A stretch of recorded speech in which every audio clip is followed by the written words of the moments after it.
Politics రావడం ఏంటి అనుకోని పరిస్థితుల్లో అవకాశాలు వస్తే వాటిని చేజిక్కించుకుని వాటిని ఆసరాగా తీసుకుంటూ అంచెలంచెలుగా ఎదుగుతూ ఈ రోజున మనం చూసేటువంటి అద్భుతమైనటువంటి ఒక మహానాయకుడిగా ఎదిగారు పాయనీర్ మన చంద్రబాబు నాయుడు గారు.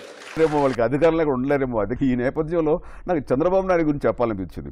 ఎప్పుడో ఒక పెద్ద వ్యక్తి ఆయన సలహా తీసుకుందాము, ఆయన తెలుగుదేశం వ్యక్తి సలహా తీసుకుందామని కేవలం నైట్కి భోజనం పిలిపిస్తే ఈ యొక్క అల్పాహార విందులు యొక్క రాజకీయాలు మొదలుపెట్టి ఆ రకంగా మా వాళ్ళందరూ లాక్కున్నాడు. ఇదేవి నీతి, ఇదేవి ఇది, ఒక నీతి నియమం లేదా అంటూ దాన్ని ఎద్దేవా చేశాడు. ఈ రోజు చూస్తుంటే ఆయన వాళ్ళ ఎంపీలని వాళ్ళు రాసే ఎంపీలని ఇళ్ళకి పంపించి అందరినీ రెండని ఆహ్వానించేసి ఎవరు వస్తే వాళ్ళు లోకల్గా ఈక్వేషన్ కుదరదంటే ఆ తర్వాత చూసుకుందాం ముందు వచ్చేది చేసి పిలుస్తారంటే వాట్ సార్ట్ ఆఫ్ ఏ నీతి ఆయన మాటలు చెప్పాలంటే ఏ రకమైనటువంటి ఇది సబబు ఎట్లా చూస్తున్నారు ఇప్పుడు? అంటే ఇదంతా ఏంటంటే అధికారం కావాలి, కుర్చీ కావాలి, ఎక్కాలి, పీఠం ఎక్కాలి.